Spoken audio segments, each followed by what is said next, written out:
significant over the last few years. And I think this year it really kind of took off. I think the restructure of our having teams now, where before we didn't have teams, was kind of like the foundation and the built-in time in our school day, where now we, every day, like we have a consistent time that we meet, and you know, that we've never had that before. So just the teams and the structure of our school day has been tremendous. So I'm going to stay on that for a second, because I know a lot of schools that have dedicated time. Doesn't necessarily mean they're effective and efficient. So what else is happening? I mean, that helps, but The time that we spend together in the morning is very structured, and it starts with Nicole sending an email on Sunday so we know what each day is dedicated for. So you show up prepared, ready to work.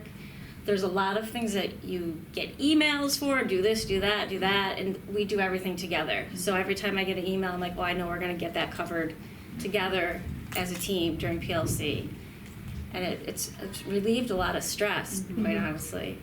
we have very clear norms that we follow, that we're, you know, this team has been great with being consistent with that. We each have a different role. I think we all know the importance, you know, we work off each other's strengths, and we all bring something different to the team, which maybe in September we weren't comfortable sharing that, but we have had some really great conversations, some tough conversations, and we just always try to keep the students at the forefront of what we're doing. And if we're making decisions that's going to be best for the students, then sometimes that means we, you know, have to have those tough conversations.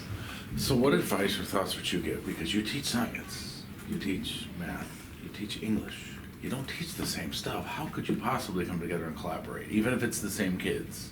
What are some ways that have empowered you, even though you're not sharing the same curriculum?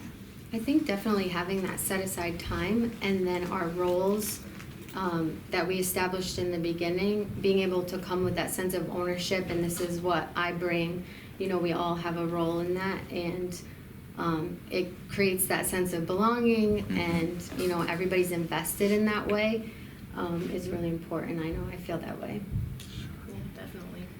And sharing the students is huge. Like, It if is. it's not just your problem if one student is struggling, it's everybody's problem. Right, and leaning on each other's strengths with that as well. This one student's struggling in this room, and as we transition to the next room, it's like a fresh start for that student, and they're able to get the strengths of that other teacher as well, or one of us that's Sure. in the room, so it's really nice.